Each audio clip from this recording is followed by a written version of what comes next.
13 अप्रैल 1919, जिस दिन हिंदुस्तान में सबसे खूनी बैसाखी बनी थी, जिस दिन बाप चीखा था, जिस दिन बच्चा चिल्लाया था, और जिस दिन लाहौर के लालपुर जिला के गांव बंगा में अपनी कटी हुई फसल को देखकर एक माँ बिफर कर बोली थी,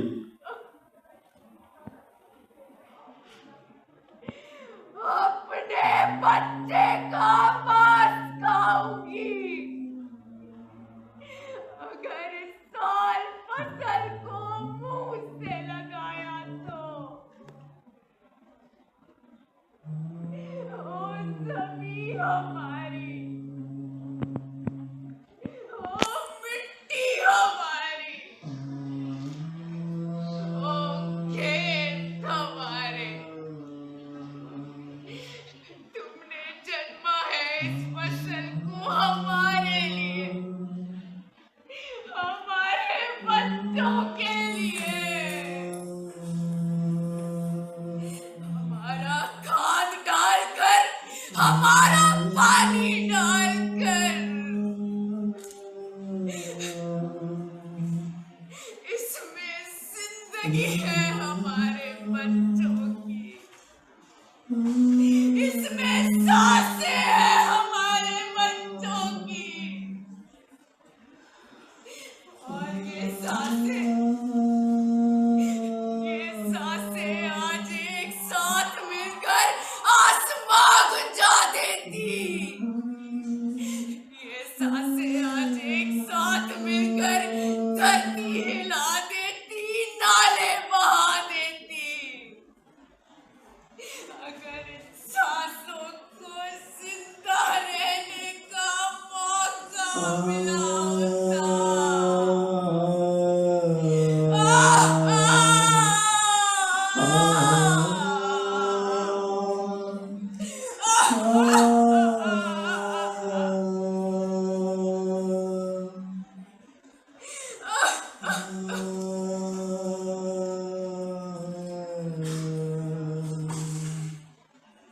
आज बैसाखी की शाम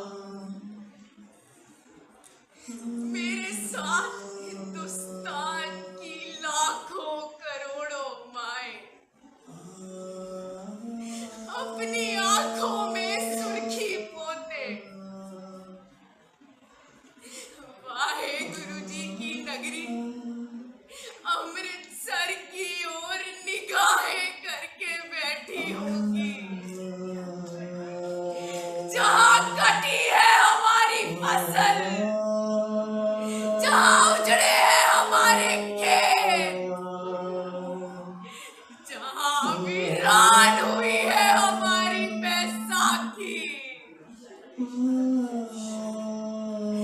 उस झलिया के बाग में जिसकी मिट्टी को आज सुबह मेरे बच्चों के खून से रिस रिस कर रख दिया गया।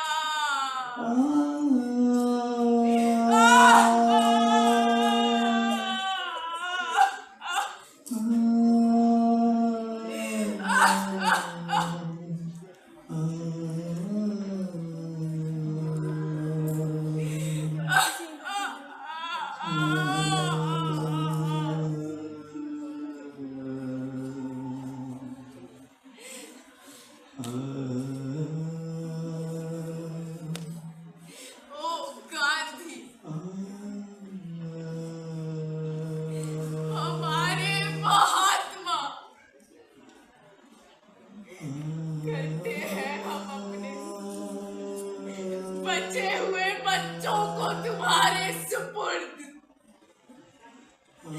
फेंकते हैं इनकी नन्ही धड़कनों को तुम्हारी गोद में,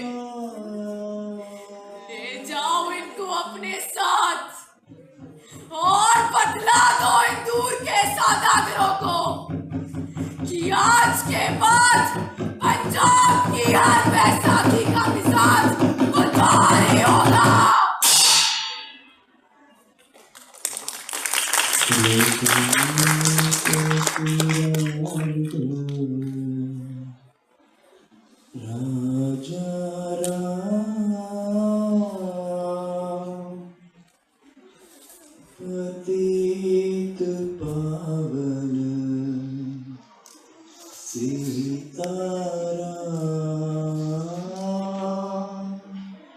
ईश्वर अल्लाह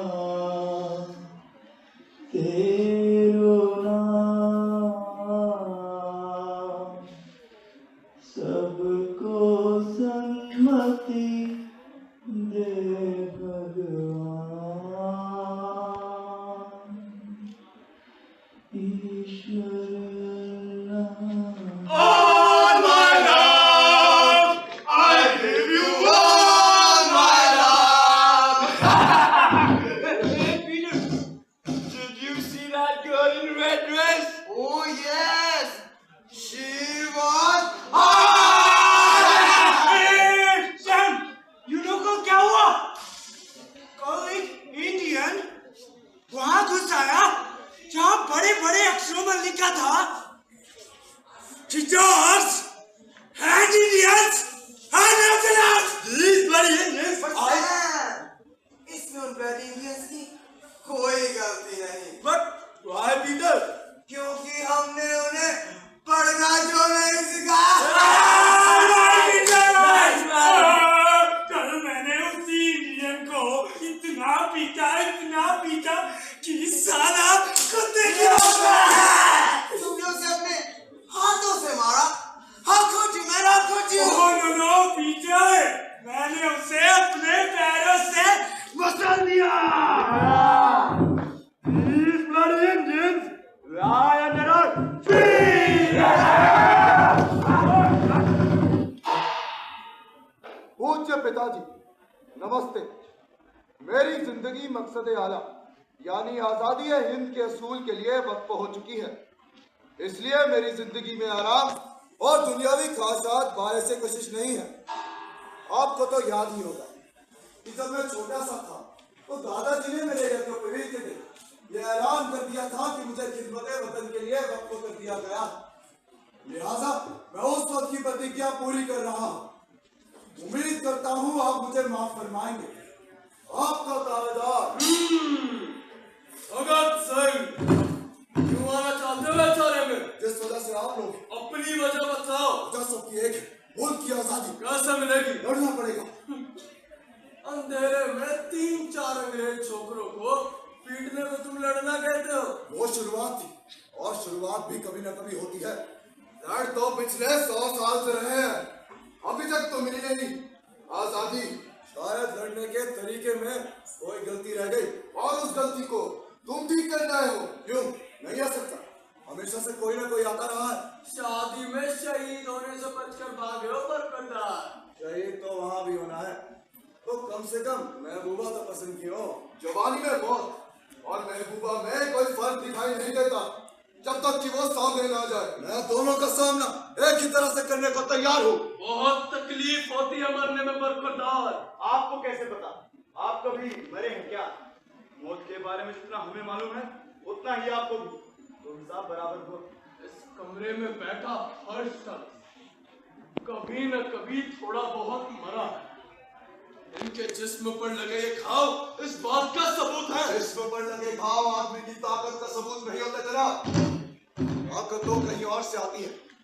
खून बहाना कोई बहुत बड़ी बात नहीं, फिर वो अपना हो या सामने वाले का। बड़ी बात तो ये है कि जिस्म से टपकी हुई खून की एक बूंद आने वाली नस्ल के सारे खून में आग लगा सकती है या नहीं। इंसानी जिंदगी बहुत कीमती होती है। हंसते हंसते इसे फांसी के तख्ते पर चढ़ा देना हिम्मत का काम जरूर है, मगर काफी नहीं। वक्त और मौका तय किए बिना अपनी जान गंवाना बेवकूफी है। हिंदुस्तान के स्वाधीनता संग्राम के 100 साल के इतिहास में शायद यही कमी रह गई।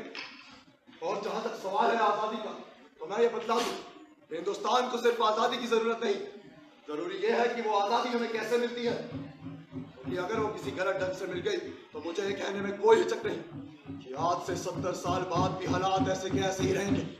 भूले चले जाएंगे, भूले आ जाएंगे। काला बाजारी का साम्राज्य होगा, घूसखोरी स्तर उठा करना चाहिए। अमीर और अमीर होता जाएगा, गरीब और गरीब, और धर्म जाति और जुबान के नाम पर मुल्क में तबाही का ऐसा नंगा नाच शुरू होगा जिसका बुझाते बुझाते आने वाली नस्लों और सरकारों की कमर टूट जाएंगे। स्वागत है हिंदुस्तान रिपब्लिक एसोसिएशन में, तुम्हारा स्वागत है। मेरा नाम राम प्रसाद बिस्मिल और लाला जी से तुम्हारी मुलाकात काकोरी मिशन के बाद ही होगी।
Hindustan socialist Republican association. और अब आता है हमारा पहला टारगेट। 30 अक्टूबर को साइमन कमीशन लाहौर पहुंचेगा। वो जहां जहां से गुजरेगा उसका वहां वहां कड़ा विरोध किया जाएगा और हमारा नारा होगा Simon commission go back, Simon commission go back, Simon commission go back, Simon commission go back. लाठी चार्ज में लाला जी के सर पर बहुत लाठियां बरसाई गई, जिस वजह से अब वो हमारे बीच नहीं रहे। आँख से टपकी लहरों की बूंद को ले हाथ में, सर कटा दे ऐ वतन, ये हसरत दिल में है। जिंदगी के रास्तों पर खूब यारों चल दिए, अब बचा क्या देखे मौत की मंजिल में। नाम क्या था उसका?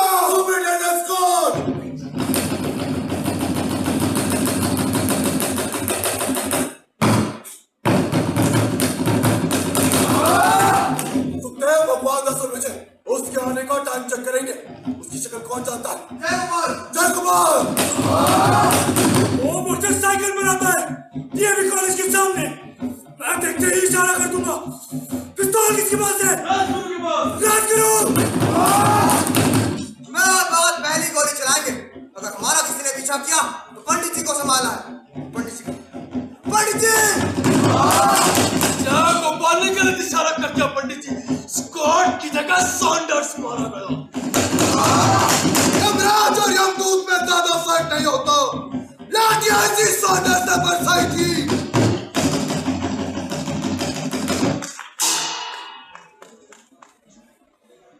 सुना है मारने वालों में एक सरदार भी था।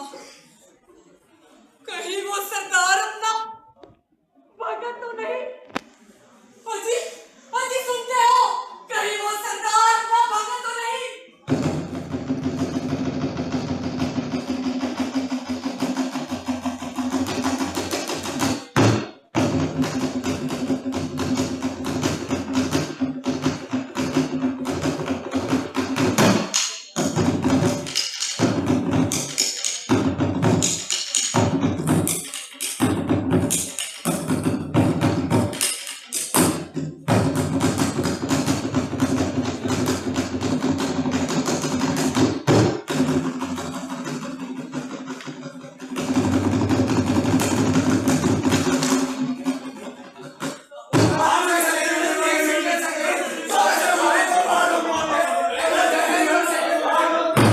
The British Empire was established by the fraud and forgery of Clive and Hastings, and it is being maintained by the British pioneers. And henceforth, we say in the loud roaring voice that down with imperialism, workers of the world, get united! Long live revolution! Long live revolution! Long live revolution! Waheguru ji को शायद यही मंजूर था।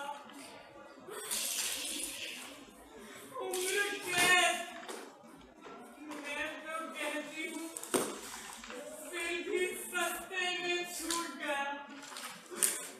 वरना इस हरामजादी सरकार से तो इतनी भी उम्मीद नहीं थी। कम से कम इस बात का एहसास तो रहेगा। कहाँ भी है जिंदा।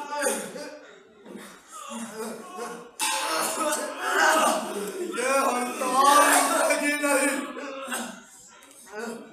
ये जंग रुकेगी नहीं। हमारी लड़ाई तो अब शुरू होती है।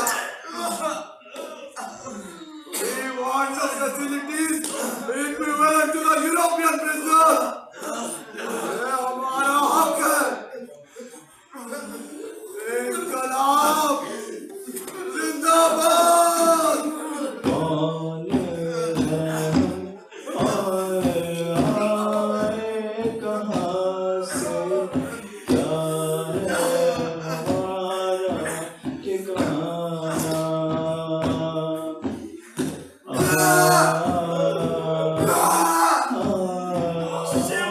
मक्खियाँ मार के खा लिया उसका सारा खाना बाहर आ गया।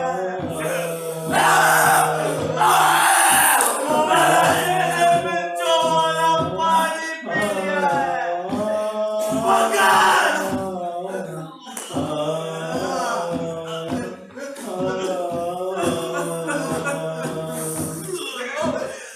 हंस देते हैं हम जो पूछे हमसे, बातें यही ये ज़माना। ये लोग उसके गले में दलील नहीं घिसे हमारे। और ये जिंदगी के फेफड़ों में एक से दूध आ गया है। मगर उसका पूरा शरीर खड़ा है।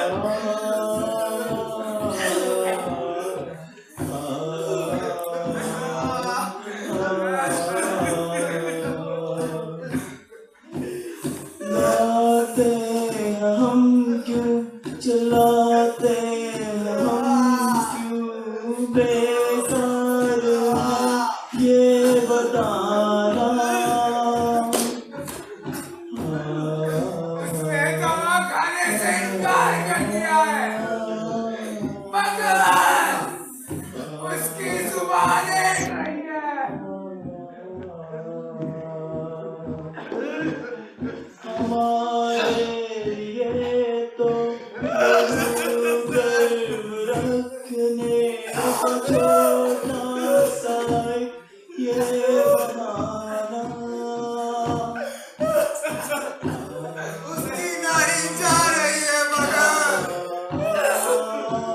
वो अपनी आंखें तक नहीं खोल पा रहा।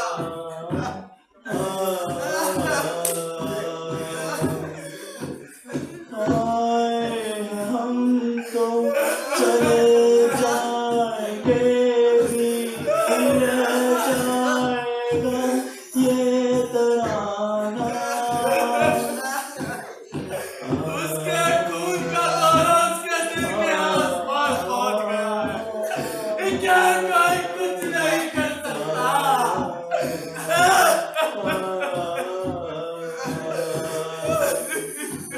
कसम है तुम्हें कि आवाज़ हमारे तुम भी गुनगुनाना, तुम भी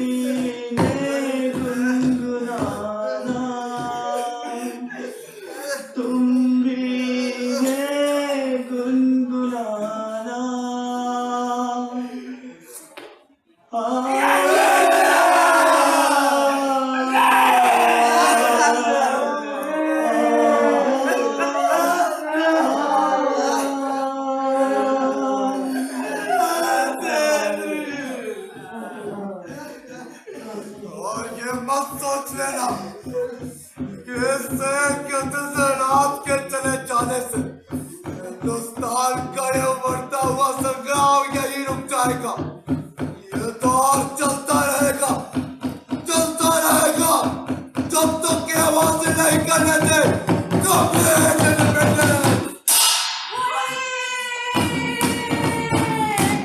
आज मेरे बच्चे की पहली जीत हुई। सरकार को झुकना पड़ा, उनकी मांगे मान ली गई। वाह जी वाह, ये तो होना ही था। आज तुम्हें सारे शहर में लड्डू बंटवाऊंगी।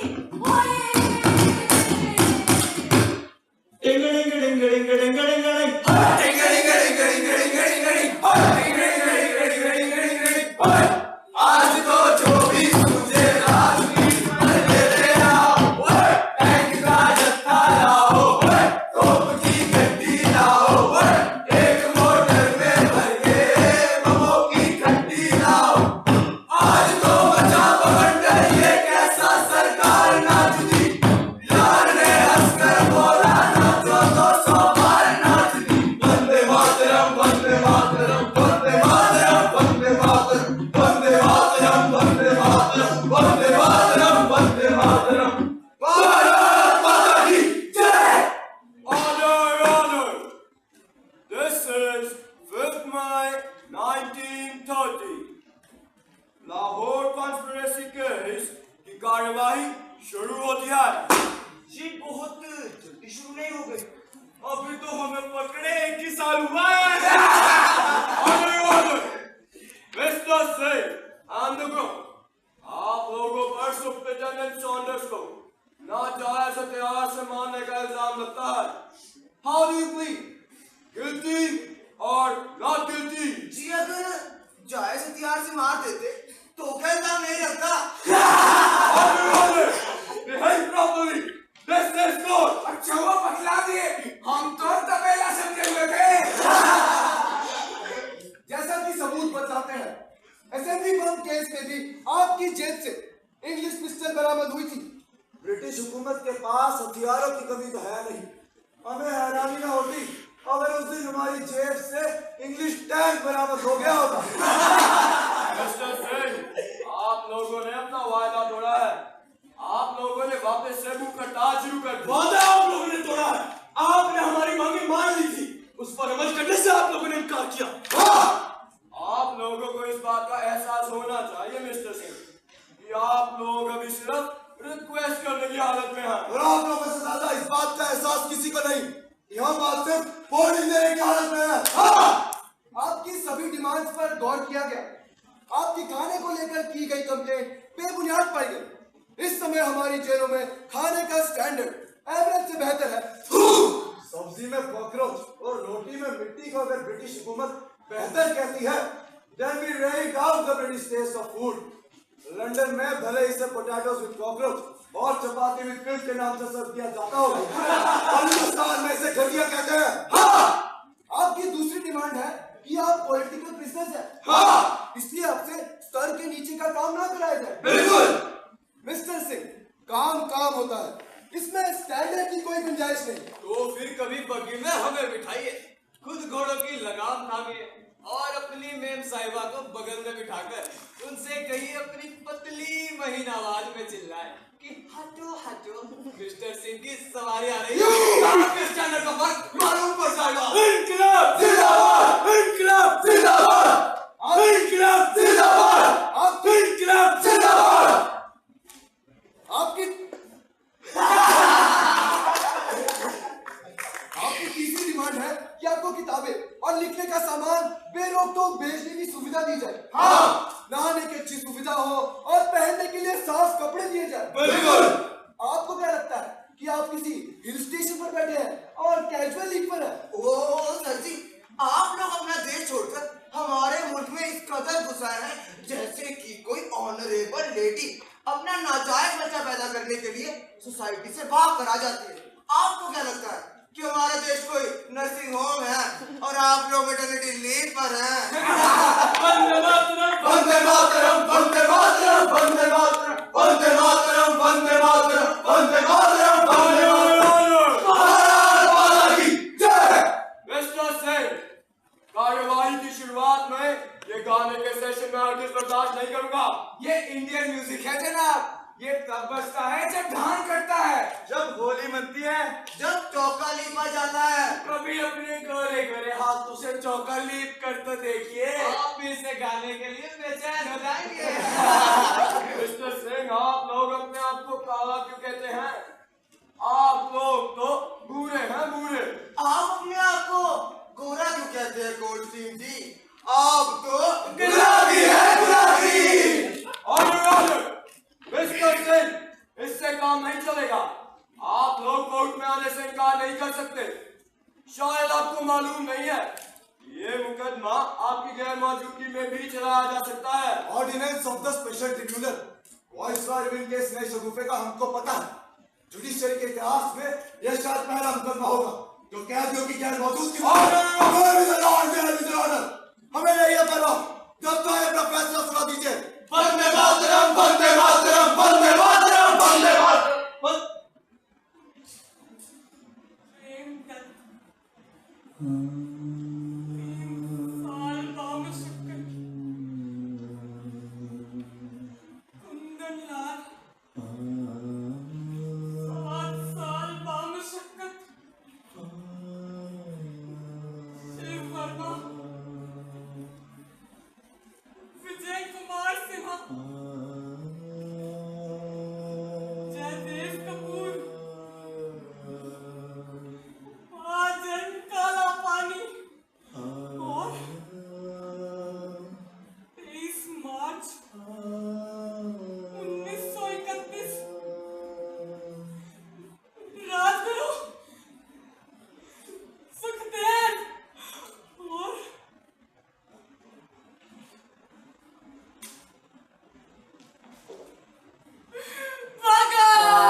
हिंदुस्तान को कोई नई दिशा मिलती है तो यही हमारी उपलब्धि होगी। अगर मैं तुम्हारी फांसी से पहले आंध्र प्रदेश की राजमहेंद्री जेल भेजा जा रहा है, अगर निजात दोगे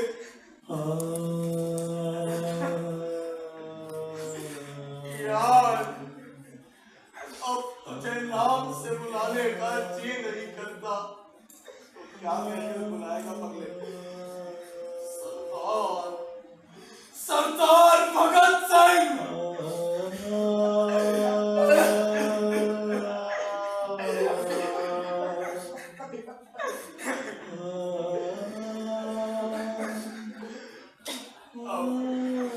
अब तुम मरने जा रहे हो, एक बात दिल से कहना, कहीं तुम्हें इन सब बातों का अफसोस तो नहीं?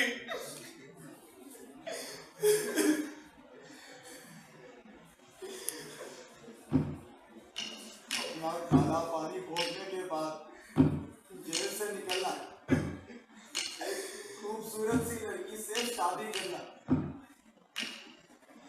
4-5 गोल मटोल बच्चे पैदा करना और कभी कभी उन्हें बताया करना क्योंकि हम जैसे चाचा लोग भी थे, हम उस वक्त एकदम से जिंदा हो जाया करेंगे। और उसके अलावा इस 23 साल 5 महीने और 26 दिन की जिंदगी का इससे अधिक क्या मूल्य हो सकता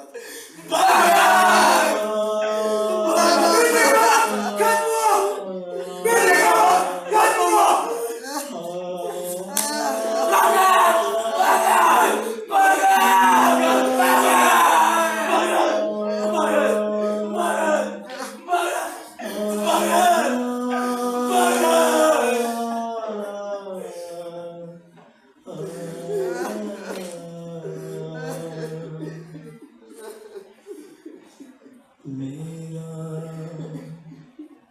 रंग दे बसंती चोला माए, रंग दे बसंती चोला। मेरा रंग दे, मेरा रंग दे, मेरा रंग दे बसंती चोला, मेरा रंग दे, मेरा रंग दे बसंती चोला माए, रंग दे बसंती चोला।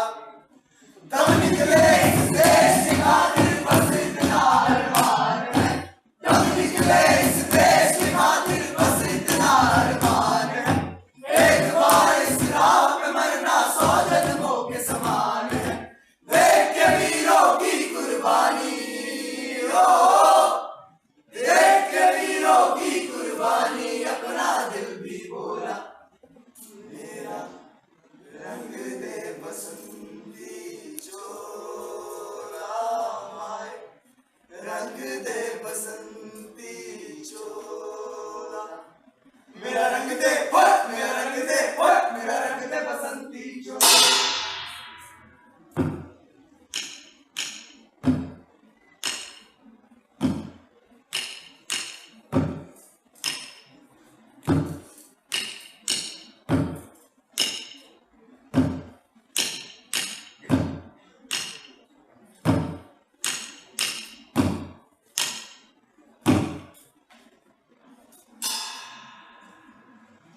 वतन की आबरू का पास देखे कौन करता है, सुना है मक्तल में आज हमारा इम्तिहान होगा, इलाही वो भी दिन होगा जब अपनी जमीन होगी और अपना आसमां होगा, जब अपनी